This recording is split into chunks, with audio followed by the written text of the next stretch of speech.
POV. It is 2017. A series that has fundamentally changed your brain chemistry has ended after barely crossing the finish line after previously losing the chance to end the series in the way that the creator wanted. A familiar situation, as you tend to place a lot of yourself in the stories that financially aren't the most successful, but tell a story so personal and so well crafted that you can't help but root for the underdog. Then, 2 years later, after you learn there is an entire ARG you missed, you finally get to check out his new series, finish the game, and go back to experience all the cool odds and ends the ARG has brought you. You think it was a very special game that told a very emotionally resonant story with the level of twists you hoped for from a new story from this creator, but the sales are okay. Not on fire, not awful, but okay.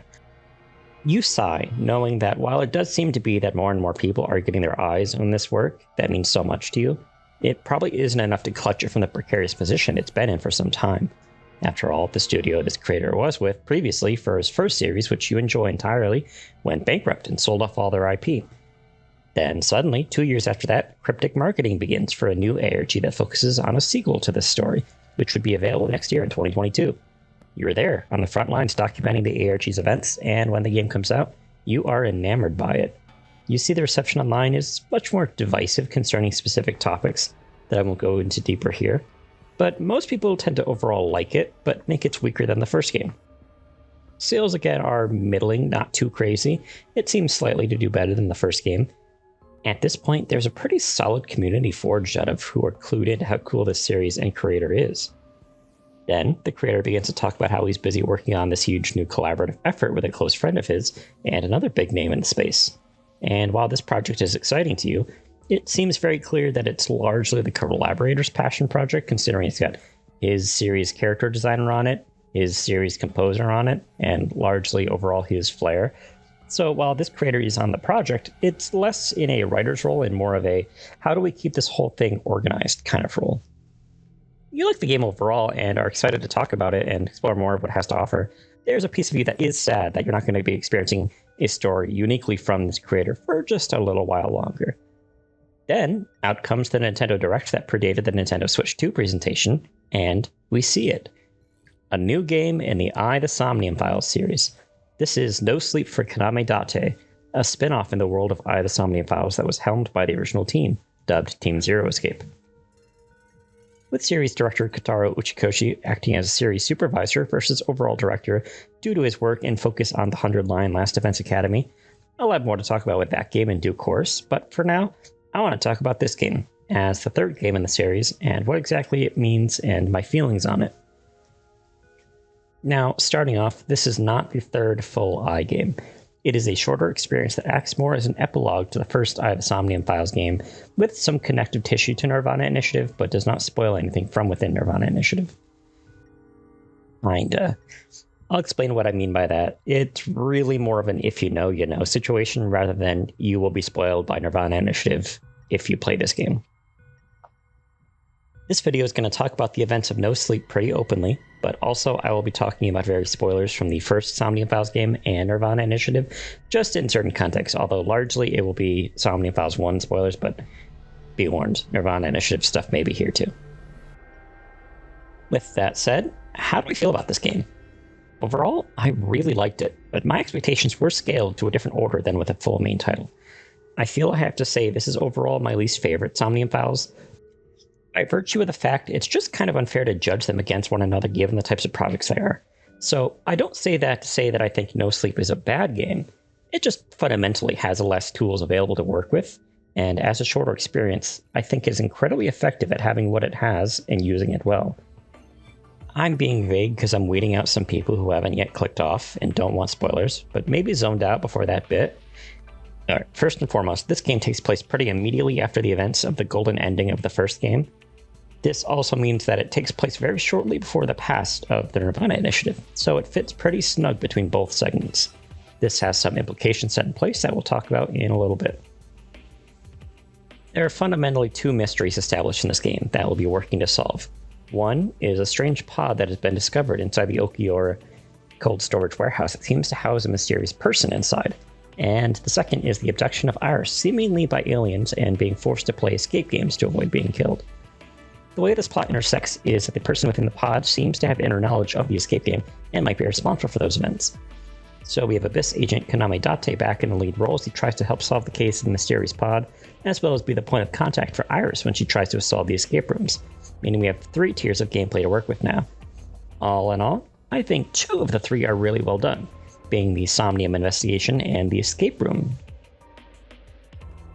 This leaves the real-world investigation, which has existed since the first game.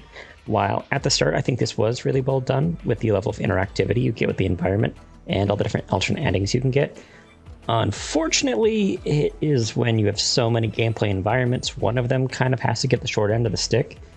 These don't really do much outside of be a vehicle to get alternate endings and kind of pad time until you get to the next escape game or Somnium.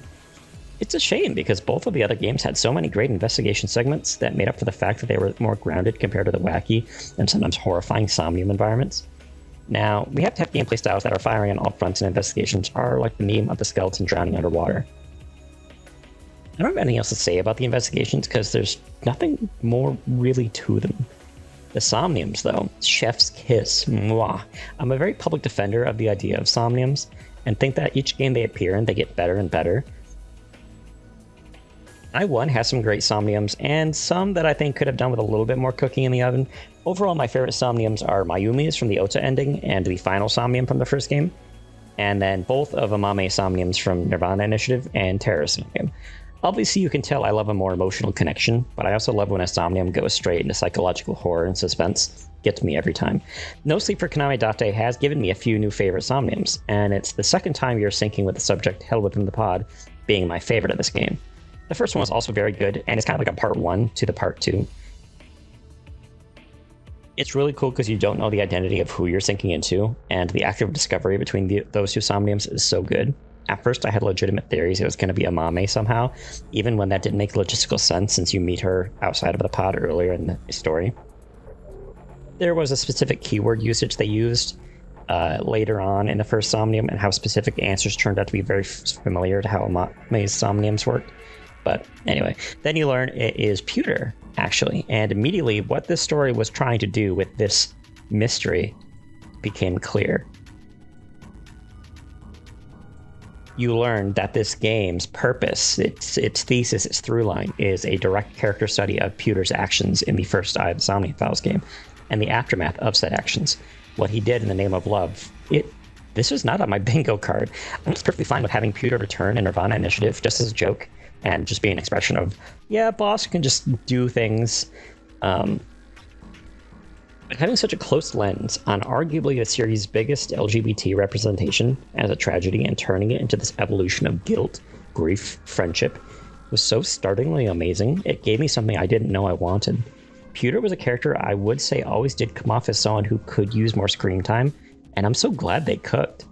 His entire Somnium of watching him try to cope with his guilt by deleting his negative memories and forcing his brain into a super positive mode to ignore his trauma, and how ultimately hurts him from within, it makes him such a pitiable creature that seeing the dynamic play out with Aiba, who does see Pewter as a father figure, it really goes into these relationships that they set up I really didn't do anything with, and I really love it. I cannot fully find the words to describe how succinctly this 2-pack of Somniums jams so much emotion that at that point, I didn't care that this game was a spin-off. This is Eye of the Somnium Files at its core. And it doesn't need a grand central twist to have these emotionally resonant moments. Now, No Sleep does kind of have some twists, but I do think this is where Uchikoshi's absence as a writer is most felt. The twist for both central plot structures is basically that everybody but Date is in on the plot. But for one reason or another, he needed to not know so the plan could be successful. In the pod mystery, this is Boss's act of getting Pewter's charges dropped. If Date were to know that Pewter was inside the pod, there could be bias when he's investigating the Somnium, and anything uncovered could be disregarded as such. So Boss and newcomer Hina Tsukiyono have scheduled to set up the whole pod ordeal in order to get as clean of a record of Pewter's Somnium records as possible so Boss can use them to get his charges dropped, so that come Nirvana Initiative, he is here and ready to help.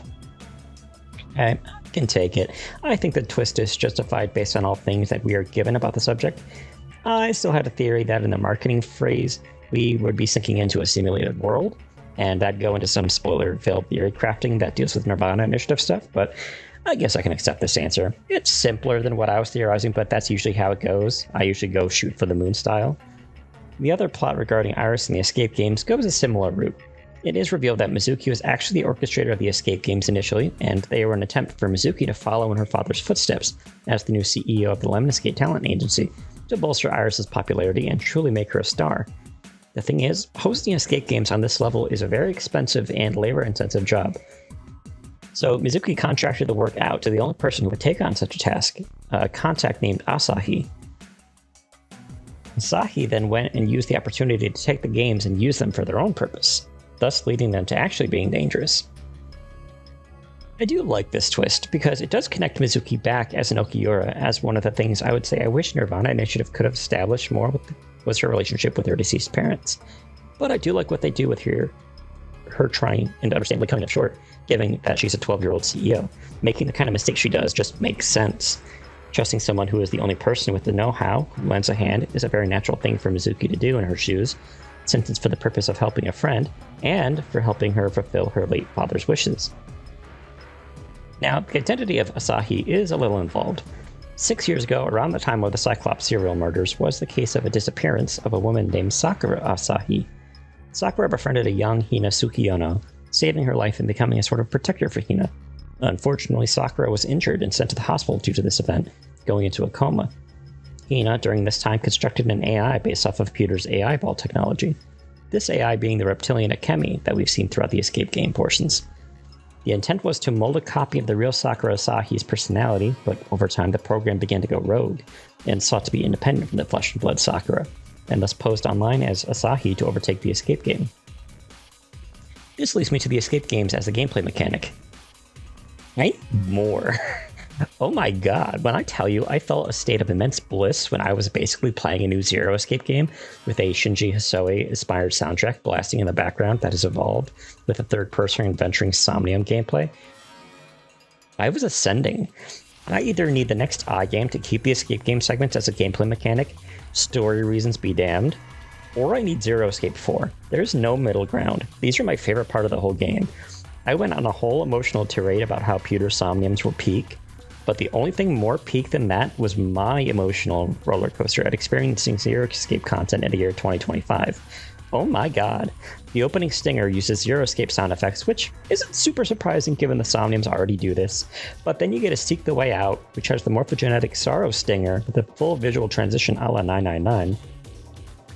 Then you enter the escape rooms, and the sound effects when you pick up items is lifted directly from Zero Escape. Bros, you have me crying over an item jingle, what's going on? Then you have the puzzles be actually super cool to solve, and then you introduce multiple character puzzles that have you swapping between Ota, then eventually Moma, and then eventually Date himself to solve puzzles across 4 separate rooms at a time. I'm in fucking heaven, this is so cool. I love these so much, and I want more. I yearn for more. I'm feral frothing at the mouth, oh my god. I would say objectively, this is the most fun I've had with gameplay elements in the series, bar none. I love Somniums, don't get me wrong, and these ones are really good. They have probably the best story to gameplay integration in the series. I get that, I understand that, but nothing, and I mean nothing, beats the fucking fire this team was running when they made these escape games. It's a shame that my least favorite aspect about this game is tied to the escape games. I don't like Iris's bunny suit. I know it sounds like I'm being a prude. I'm fine with whatever Date has to say about anyone at any given time, though smaller side tangent on that in a bit, but I just don't like the bunny suit. I know it's something Iris would be proud to wear given the alternate ending where she basically is more than fine with going out to a ramen shop in it. I get it, I understand, I support it. Sometimes I just hate when I feel like I can't play a game I'm very passionate about in public with other people watching. I'm in a very happy, stable, committed relationship, and with most aspects of my life, I am very secure with myself. But man, I had this game up and running during the second escape room, and there was a voice in the back of my mind that felt bad about switching over to Iris because Moma and Ota are both very fully clothed, and additionally, they are very active in their feels about Iris. A joke that normally is fine because she either doesn't give them the time of day or isn't present to be hearing it. But in these contexts, every character in these escape rooms has a direct one-to-one-to-one line with each other through the bangles. And she's being forced to dress like this by Kaname, the escape game purveyor. Overall, it leaves a sour taste in my mouth. If this was Timeskip Iris where she's 24, okay, that'd be a little bit of a lighter load off of my chest about it.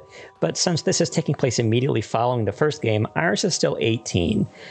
I just wish there could have been an option to have her in her normal attire, or even clothing options like DLC, like Nirvana Initiative had. If there's an update down the line that adds this, then I'll be more than fine to recant my feelings on this and adjust. But I think it's just important in the framing of everything. I just wish it could be different. I'm not opposed to characters who are dressed in a way that they are comfortable with. I am a defender of Pirate and Myth from Xenoblade 2. I just feel like it's different when a character is forced to be in this clothes versus something that they actively chose themselves. I think it's also even worse if you take it in the context of the escape game's purpose was to boost Iris's popularity, and that this is being live streamed to an audience. Because then that parallels directly into the question of, well, was it this 18-year-old's choice to flaunt her body when her catch was the audience was her personality, music, and relatability? I don't know, man. I feel like that could have been handled a little bit better. I feel like there are ways to tastefully be horny on main, and most of the time they get that. Anyway, back on topic I sidelined earlier. Let's talk about Date. I love him. He is my boy. But there are some lingering thoughts that I had that I want to express. I love Greg Chun, and his design as Saito Sejima face is 100% my preference with this character. I also love limiting the amount of time I have to listen to noted sex pest DC Douglas, because while his voice is super unique, and I do like the quality of it, and characters that he voices are some of my favorite a lot of times, it is such a shame having to hear noted sex pest DC Douglas more than I have to. However, I do think the story of Date regaining his identity of Falco is instrumental to the emotional thread of the first game's plot. So, I understand there is a crossroads here that in normal situations I'd say, well, the Falco design should be what we see going forward. But I also understand a few things. This series seems to be just on the cusp of being considered profitable to allow new products to be made. In order for this to be so, they have to market each one as being just as easy to get into as the first one. They cannot rely on spoilers if they can avoid it. As a whole, spoilers are a gate that do push newcomers away because they make certain people feel as if they need to catch up. So they should check out the first one, but then suddenly, oh no, that is 2 games of responsibility on their plate. Or in the case of this game, some people may wonder if they should play Nirvana Initiative as well. So 2 full virtual novels, and then this game. And they have to try to remember it all in place before they tackle the smaller new game. This would lose people, and for some series, they use this very sparingly. Trails, for instance, has made a name for itself for being so interconnected and telling one large story. They kind of don't care if people don't know where to start. This also has become a problem of in itself, but that is sort of the idea. Trails has the numbers where they can justify that. I don't know if either Somnium Files has the numbers where they can justify that, given that Zero Escape historically almost didn't get its third game made. So, I understand why Date looks the way he does. I understand why he sounds the way he does. I even prefer it. Even if I know that it harms the story. Date is largely a great character in this game, but they run with the trope of him being addicted to porno mags quite a bit in this game.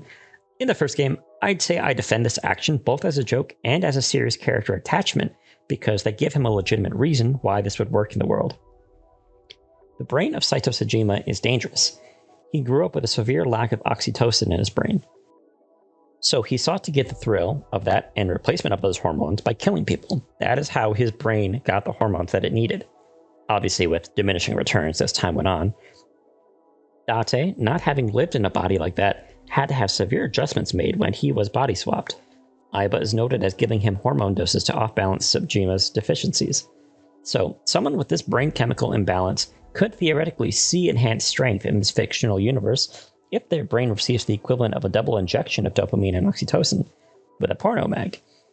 It is a funny joke that has legitimate backing behind it. I'm down for it. This is the, okay, you can be horny on main if you, back it up. However, we're following the golden ending of the game, where Date is in his original body, even if he looks like his old look, explained in Nirvana Initiative if we pass the spoiler gate, as him utilizing a high-tech face mask and voice changer. Okay, it's a bit of a hand wave, but they do genuinely use these things as part of a twist in Nirvana Initiative, so again, I feel better about it being integrated into the world and being justified. My issue is that they keep Date's addiction to porn mags as a power base, when his body no longer needs the oxytocin in the same way that Saito's did. I fully accept Date being horny on main. I don't have an issue with this as a part of his personality. I get it, that's just how he is.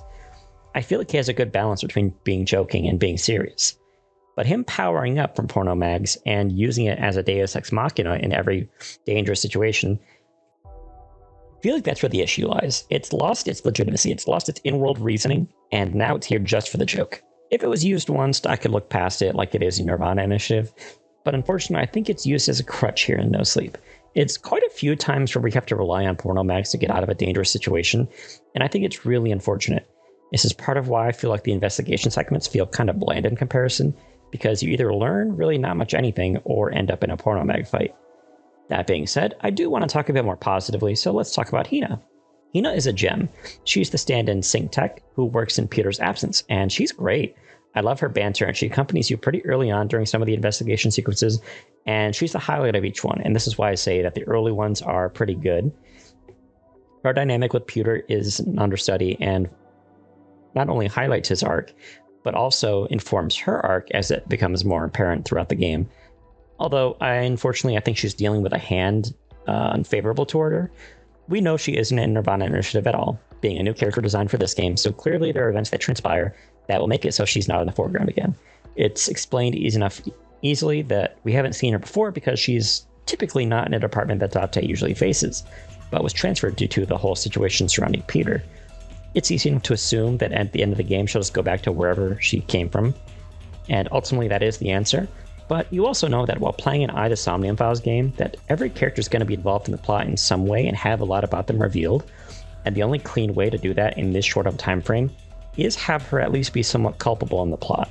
Ergo, she has to be involved in the escape game side of things. But thankfully she's not the ultimate culprit, so she's not the most obvious way it could have been done, and I think they do the best with what they have.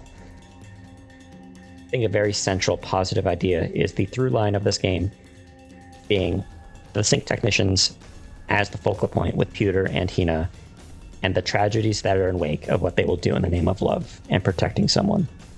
The exploration of this idea is the through line, and I'd say on a whole they succeeded.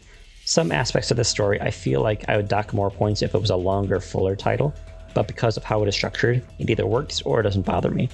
I do like the concern given to the idea of AI as a rogue agent given how AI positive this series is, but realistically I understand AI is a vehicle for the true heart of the story being character and emotion, things that which when stacked up against AI in our world is its exact antithesis. I also really like the idea of a rogue agent being aware of our presence inside of Somnium and trying to mess with us actively. I think in normal circumstances I would really like these last two Somniums more than I do. They're good, don't get me wrong. They're like far and away better than most of the ones from the first game. I do think the plot twist surrounding the AI Sakura Asahi is something the player can pick up on pretty early, and with the entire third Somnium being about uncovering this fact, I think that does lessen the tension of it. If you didn't pick up on it, I can't imagine someone else's feelings on the Somnium being greater, and I fully agree with that. I will say though, the final act is really good, and I love the end of this adventure taking place at Bloom Park, coming full circle to where this journey of the original I began, and Date giving a speech about the meaning of Aiba to him here really centers around a reflection of how Aiba did similar to Date at the end of the Somnium Files. After the resolution of the story, we have a Somnium Files mainstay in the Where Are They Now sequence of events where we could spend a lot of time talking with everybody to put everything in order, and just like in the older games, I really like this. It's a really nice resolution that has a really lot of sweet moments with the characters we've come to know and love. And I have to make special mention that Kaname has some really good scenes in this game. There are two really good ones, and one of them is in this section. I do have to make special notice of the appearance of the nil number in the scene with Mizuki. It's kind of played off as a joke here, but I like that this is becoming a mainstay in the series. I want to talk more about that in the Nirvana Initiative episode. This series just gets me going. Then we end with a dance number segment with a song sung by Jackie Lastra as the voice of Iris. I think it's cute, but overall I think Half the Whole is still my favorite of these. Though I will say the thank you for escaping message hit me right in the feels. Man, if we don't get anything related to Zero Escape as a series in the future, this is going to feel bittersweet, but it's also so nice to see the love that the team has for this series. And last but not least, I wanted to mention that Hitomi has a really, really good scene at the end here, and is something that I really wish Nirvana Initiative touched on, so I'm very glad they did here. I also had a small point I wanted to bring up separate to everything else, after all the emotion stuff. I can't tell if this was a joke, and I don't remember if it was a bit with Peter before, but there's a point in one of his somniums where he's talking about how a drone operates, and he talks about how the fans or the blades counteract each other in diagonal spacing to adjust the ship's or the drone's attitude. And he means to say altitude. And I didn't know if that was just like a localization, like oopsie, or if it was intended to be a pun. But nobody like follows up on it, and he doesn't say it like knowingly. So I don't know if that was just a goof. And if it was a goof, okay, that's fine. It just stuck out to me. So if anybody has any, like, if there's a history towards attitude and altitude being a pun somewhere, or if like in the original Japanese that's like a pun, let me know, because I don't know. Because there definitely were plenty of jokes that flew over my head that I didn't know but I could tell they were intentionally jokes or references to something. Let me know if attitude, altitude was intentional, or if they just like did not land the joke. All right. Well, that's going to be it for me. I do plan on covering this game in full, like beat for beat wise, explain style. But first, I want to do Nirvana Initiative, so I'll wait where I can have more time to really sit with this game and really gestate with my feelings on it. But overall, I really liked it. I have small gripes, but being a spin-off game, it hit for me. And I need Zero Escape 4 now.